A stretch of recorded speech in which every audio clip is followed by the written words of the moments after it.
प्रिय विद्यार्थियों, नमस्कार। आज हम कक्षा 12 के लिए महत्वपूर्ण वस्तुनिष्ठ प्रश्न विषय समाजशास्त्र को हल करेंगे। इसके पूर्व एक महत्वपूर्ण सूचना। समाजशास्त्र विषय का पेपर जो कि पूर्व में 24 मार्च 2023 को निर्धारित किया गया था, उसका समय बदलकर अब 3 अप्रैल 2023 निर्धारित कर दिया गया है। सभी विद्यार्थी इस बदले हुए समय का विशेष ध्यान रखें ताकि कोई भी छात्र परीक्षा से वंचित न रह जाए। अब हम आते हैं प्रश्नों पे। आज हम वस्तुनिष्ठ प्रश्नों को हल करेंगे। चूँकि वर्तमान प्रश्न पत्र में वस्तुनिष्ठ प्रश्न का एक महत्वपूर्ण हिस्सा आप देखते हैं। पहला प्रश्न है, जनसंख्या शब्द किस भाषा से लिया गया है? तो जनसंख्या शब्द यूनानी भाषा से लिया गया है। अगला प्रश्न है, अमेरिका में सर्वप्रथम जनगणना किस सन में की गई थी? तो अमेरिका में जनगणना सर्वप्रथम 1790 में की गई थी। तृतीय प्रश्न है, भारत में सर्वप्रथम नियमित तौर पर जनगणना कब हुई? तो भारत में सर्वप्रथम नियमित तौर पर जनगणना सन 1881 में की गई थी।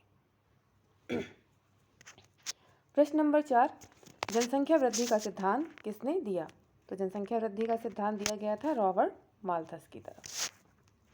प्रश्न नंबर 5, प्रति 1000 स्त्रियों की इकाई के पीछे जीवित बच्चे जो कि जन्म लेते हैं उनकी संख्या को क्या कहा जाता है? तो उसे प्रजनन दर कहते हैं।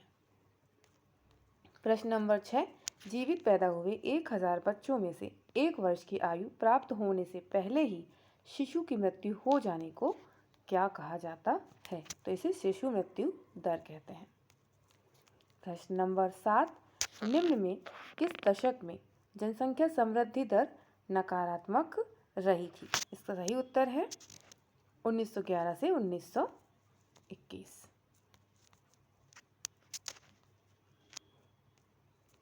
प्रश्न नंबर 8 पे आते हैं, भारत में सन 1918 से लेकर 1919 वर्ष में कौन सी महामारी फैली थी? तो इन्फ्लुएंजा महामारी फैली थी। प्रश्न नंबर 9, भारत में सबसे अधिक जन्म दर किस राज्य में है? इसका सही उत्तर है उत्तर प्रदेश। प्रश्न नंबर 10, किस आयु वर्ग को कार्यशील जनसंख्या के अंतर्गत रखा जा सकता है? तो 15 से लेकर 59 वर्ष तक के लोगों को कार्यशील जनसंख्या के अंतर्गत रखा जाता है, क्योंकि 15 वर्ष से कम आयु का बालक और 59 वर्ष से अधिक आयु का वृद्ध व्यक्ति कार्यशील जनसंख्या के अंतर्गत नहीं रहता, क्योंकि वो कार्य करने की स्थिति में नहीं रहता। प्रश्न नंबर 11, 2011 की जनगणना के अनुसार स्त्री पुरुष लिंग अनुपात कितना है? तो ये है 940। दोस्तों, इस चैनल को लाइक, शेयर और सब्सक्राइब करें ताकि आप लगातार परीक्षा संबंधी रिवीजन इसके माध्यम से कर सकें। प्रश्न नंबर 11 पे आते हैं, 2011 की जनगणना के अनुसार स्त्री पुरुष लिंग अनुपात कितना है? तो ये है 940। 2011 की जनगणना के अनुसार भारत की साक्षरता दर कितनी है? तो ये है 74%। प्रश्न नंबर 13 पर नजर डालते हैं, 2011 की जनगणना के अनुसार भारत में नगरीय जनसंख्या बढ़कर कितने प्रतिशत हो गई है? तो ये हो गई है 31.2%। प्रश्न नंबर 14 है, जाति अंग्रेजी के कास्ट शब्द की उत्पत्ति किस भाषा से हुई? तो ये हुई है पुर्तगाली शब्द से। प्रश्न नंबर 15 है, भारत की सबसे बड़ी जनजाति कौन सी है? तो वो है गोंड।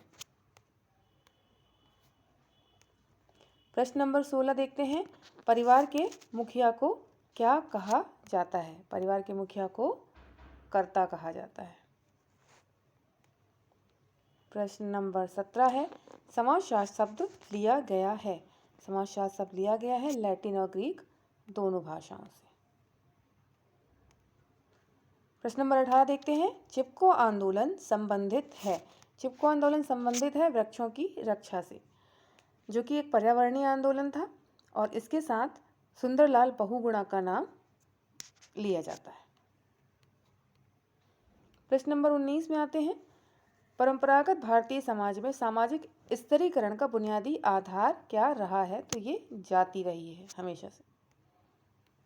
प्रश्न number 20, caste in India Bharat में जाति पुस्तक के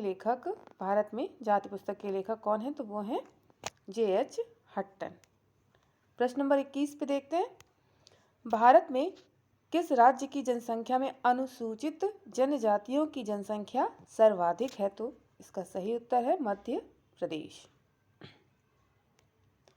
प्रश्न नंबर 22 जो कि एक जानकारी है, भारत में चाय उद्योगों की स्थापना या शुरुआत 1851 में हुई थी।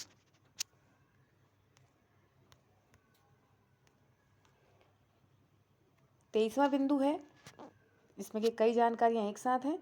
कोलकाता शहर की स्थापना सन 1690 में एक अंग्रेजी व्यापारी द्वारा, जो कि जिनका नाम था जॉब चॉर्नॉक, ने हुगली नदी के तट पर 3 गांवों को पट्टे पर लिया था या किराए पर लिया था, जिनके नाम हैं कोलिकाता, गोविंदपुर, सुतानुती। इन तीनों को मिलाकर कोलकाता शहर बनाया गया था। वीडियो को अंत तक देखने के लिए बहुत बहुत धन्यवाद। आप इस चैनल को शेयर, लाइक और सब्सक्राइब करें ताकि परीक्षा उपयोगी जानकारी आपको प्राप्त होती रहे। बहुत बहुत धन्यवाद।